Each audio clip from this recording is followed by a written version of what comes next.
It is whispered among the frostbitten winds of the north that not all births are met with joy. Long before the gods ever knew her name, the world already shivered at the promise she carried, sensing a quiet power that neither shouted nor roared. Born of a giantess whose words chilled the blood, and a trickster whose laughter hid danger in every echo, she was unlike any child who had come before. She was neither wolf nor serpent, yet her existence held the weight of inevitability. Delicate yet unyielding, her bones carried a stillness that spoke of endings, a calm certainty that life and death are forever intertwined. She did not strike, she did not threaten, and she did not demand attention. The mere fact of her being radiated a subtle, unnerving authority that the gods could neither ignore nor understand. One side of her face glowed with the tender warmth of living flesh, soft and almost fragile in its humanity. The other side was a pale corpse blue, hollowed and cold, a living symbol of decay and the silent passage of time. She carried both life and death in a single body, a duality that would shape the fate of realms. And though she made no moves to claim power, the world already trembled at the shadow she cast. In her quiet, unassuming presence lay a force so absolute that even the All-Father could not overlook it. This child, who would one day be called Hel, was born to command inevitability itself, not through violence, but through the sheer weight of her existence, a silent queen awaiting a kingdom made of frost, shadows, and forgotten souls.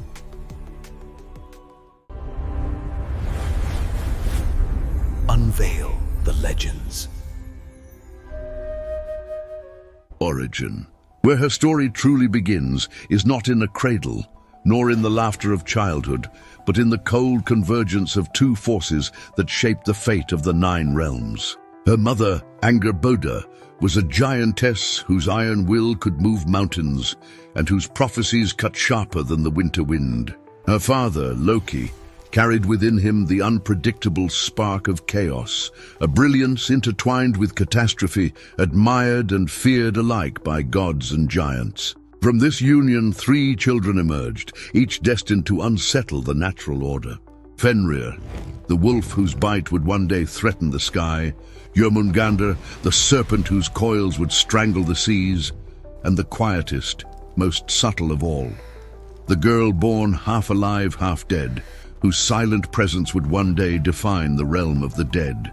Unlike her siblings, she bore no teeth, no claws, no serpentine coils. Yet when Odin, the All-Father, beheld her, he did not see a mere child. He saw a shadow stretched across the bright world, a portent of endings and inevitabilities. One side of her face glowed with the soft warmth of life, almost tender in its humanity. The other side was a pale corpse blue, hollow and cold, a living reminder that even the gods were bound to decay. And Odin, whose sight pierced past time and fate, understood what the rest of the realms could not. She was an omen, and fear, that most ancient and unyielding emotion, guided his hand. Without hatred, without malice, he cast her away.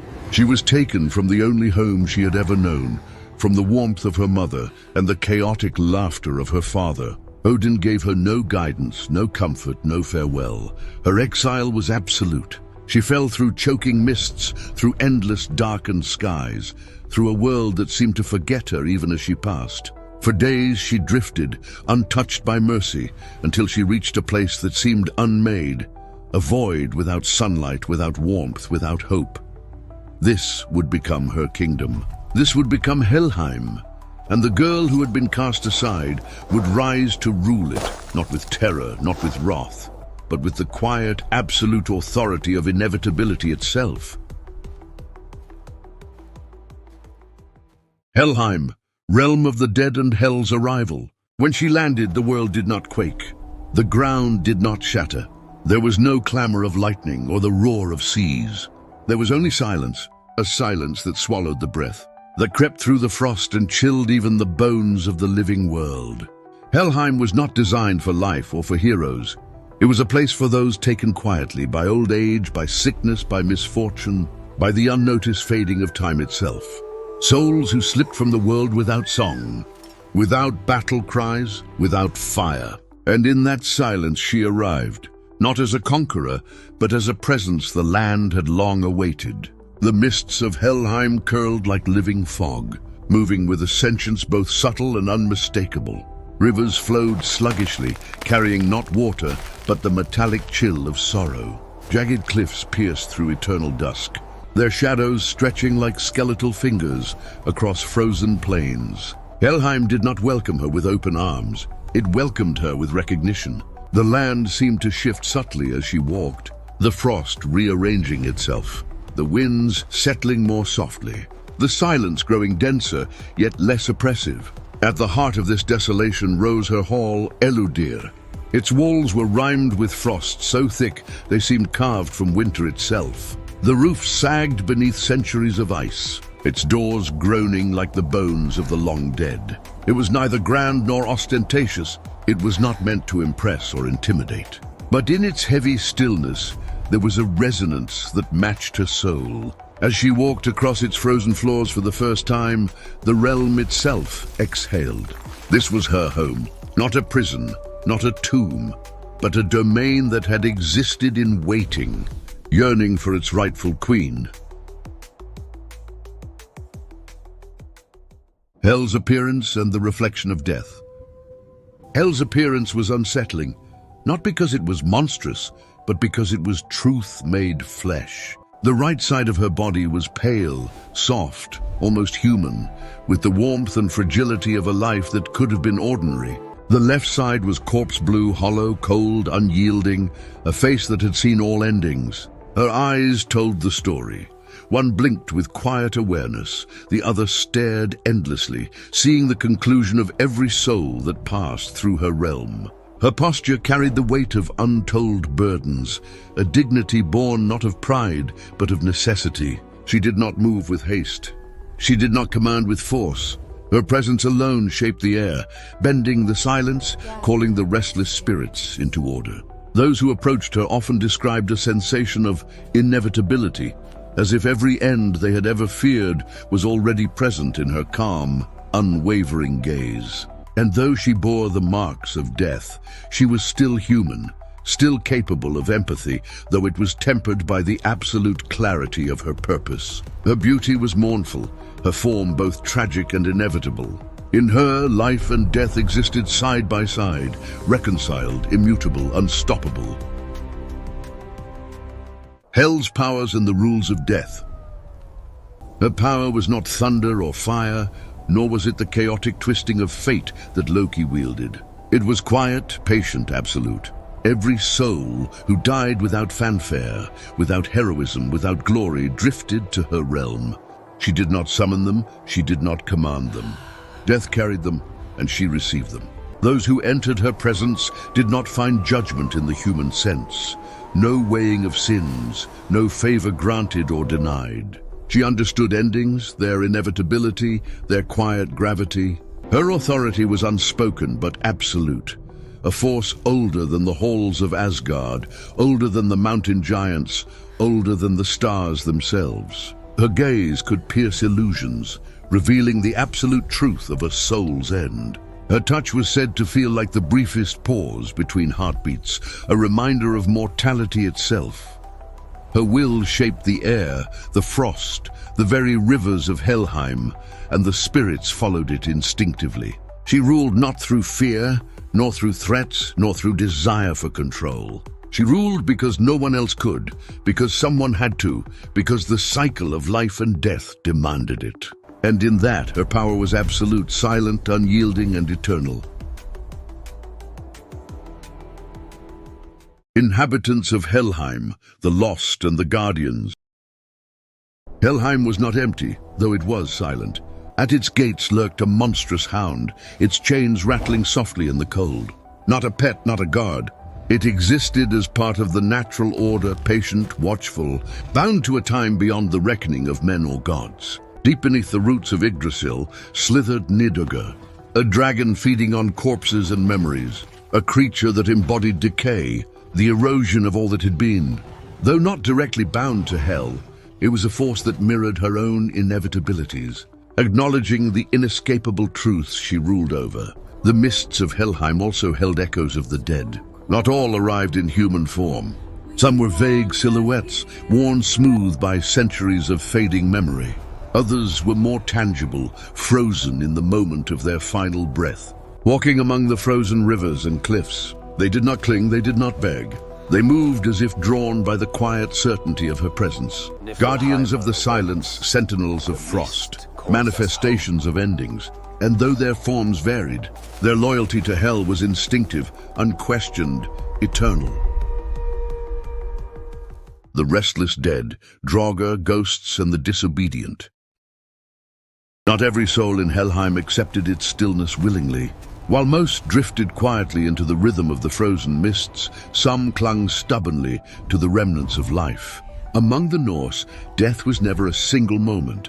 It was a transition, fragile and uncertain. And when that transition faltered, it created beings more feared than any monster, the restless dead. The Draugr were corporeal echoes of the departed, bodies still tethered to lingering pride, vengeance, or unfinished business. A fallen chieftain might rise from his grave, armor clinking in silent fury, guarding treasures long forgotten. A sailor drowned in distant waters could appear on rocky shores, water dripping from empty eyes, seeking the home that had eluded him in life. These beings were not summoned by Hel. They were not servants or punishable subjects. They rose because their own will resisted the inevitable, and their defiance disrupted the quiet order of her realm. Ghosts, in contrast, were the memories that lingered in the world of the living, invisible threads tethered to places, objects, or loved ones. They drifted silently through abandoned homes, along deserted battlefields, or beneath the looming trees of forgotten forests. Their presence was unnerving not because they threatened life, but because they represented what could not be reconciled: unfinished stories, love unclaimed, fear unyielding. Hel did not chase these souls. She did not coerce or cajole. She waited, she observed. She understood that even the disobedient would eventually find their way home, drawn by the inescapable pull of endings. Baldr's death and Hel's infamous bargain. Long before the Nine Realms shook in Ragnarök, a single death tested Hel's impartiality and revealed the immutable depth of her authority. Baldr, the son of Odin and Frigg, radiant and beloved among gods and mortals alike, met his end through Loki's cunning deception. His death was not violent in the way battles rend the world, but it carried a sorrow that reverberated across the Nine Realms. Trees wept sap like tears, animals shied in unrest, and even stones split under the weight of mourning. Hermodr, Baldr's brother, rode for 9 nights through darkness thicker than any storm, carrying a plea from the gods. His quest led him to Helheim, to the frozen halls of Eludir, where he found Baldr sitting quietly beside Hel. There were no chains, no torment, no cries of the damned. Baldr existed in quiet absence, a presence both untouched and immutable. Hermodr begged Hel to release him, appealing to mercy, to divine duty, to love. Hel's reply was simple, calm, and unyielding. The Norns have spoken. My halls hold all the dead, Prince, and I am bound by the laws of fate. Baldr would return only if all things in the world wept for him. The gods' grief was universal, profound, and genuine. Forests bowed under sorrow, rivers swelled with mourning. Creatures wailed across the realms. All wept, except Loki. In the guise of a giantess, he refused, his mockery sealing Baldr's fate. Hel did not act cruelly. She acted in accordance with truth, impartial and absolute. She had not denied mercy. She had not refused justice. She had enforced reality. To the gods, she seemed cold, unfeeling, and implacable. To the dead and forgotten, she was fair, unwavering, and just. This moment crystallized her reputation. Hel would bend for no one, deceive for no one, and lie for no one. She was the arbiter of endings, and her word was law. Ragnarök, the rise of the dead. For much of her existence, Hel remained apart, distant from the schemes of the gods. She neither sought vengeance nor desired dominion, yet prophecy is relentless, and destiny cares little for desires. When the time of Ragnarok approached, her realm stirred, the quiet inevitability of Helheim awakening to the call of fate. Naglfar, the fabled ship of the dead, drifted through the mist-dark seas between realms. Its hull, pale and ghostly, was woven from the nails of the dead, every fragment of the forgotten, every unnoticed ending adding to its weight. The ship grew inexorably as more lives slipped from the world. These were not warriors of Valhalla, not heroes chosen by Odin. They were the forgotten, the quiet dead, those who had slipped into oblivion without glory or song. And at the head of this silent flotilla walked Hel. She did not wield sword or shield. She bore no banners. She marched not for vengeance, not for power, but because she was bound to the cycle of life and death. The dead followed, not as soldiers, but as inevitability incarnate. They played no role in the chaos of battle, except to exist, to be present, to fulfill the natural order. And when the final conflagration came, wolves devouring suns, fire giants consuming the earth, gods clashing in cataclysm, the dead remained constant. They did not conquer. They did not flee. They embodied the quiet truth that all things, no matter how brilliant, must eventually return to stillness. When the world fell and a new one rose from ash and frost, Hel's influence persisted. She had protected Baldr and Hoda, ensuring their survival until the world itself was ready to be reborn. She had not trapped, not punished, not destroyed. She had preserved. The quiet queen of endings had ensured the continuity of life, the inevitability of death, and the balance between them. Misconceptions and modern depictions. Hel's story is one of the most misunderstood in Norse mythology, largely due to translation errors, religious reinterpretation, and later popular culture. The very name Hel became conflated with the Christian concept of eternal hell, a fiery place of punishment. Yet Helheim was nothing of the sort. There were no flames, no brimstone, no eternal torment. It was a destination cold, inevitable, impartial, a resting place for those forgotten by the world above. As Christianity spread, medieval scribes reshaped her narrative, portraying her as a monstrous judge, a demonic force, or a cruel dispenser of punishment. Modern adaptations, from literature to video games and comics, amplified these misconceptions. Marvel's Hela, for instance, transforms her into an armored warrior goddess, a conqueror of armies, a figure of aggression and vengeance. Video games often depict her as a necromancer or queen of undead legions. These depictions, though visually striking, betray the quiet, impartial, and profoundly human truth of the original myth. Hel was never a villain. She was never an aggressor.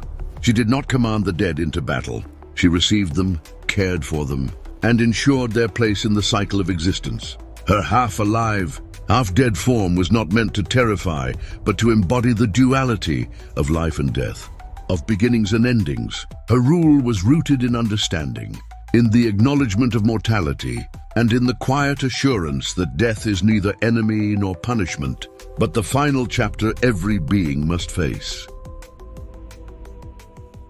Legacy of the Quiet Queen.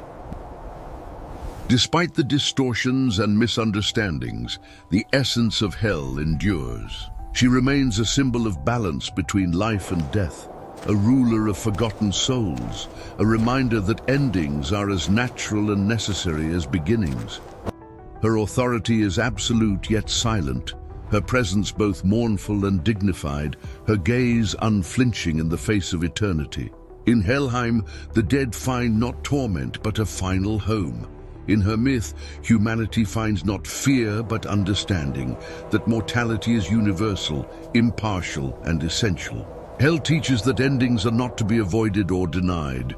They are to be recognized, accepted, and embraced as part of the cosmic rhythm. The queen of the quiet dead, born of giants and tricksters, rejected by gods and feared by mortals, stands as the ultimate arbiter of endings, reminding all that life, in its fleeting brilliance, ultimately returns to stillness. Thank you for joining us on Mythic Mysteries as we explored the story of Hel, the quiet queen of the dead. Her tale reminds us that death is not to be feared, but understood as the natural end of every story. Don't forget to like, subscribe, and uncover more hidden myths with us.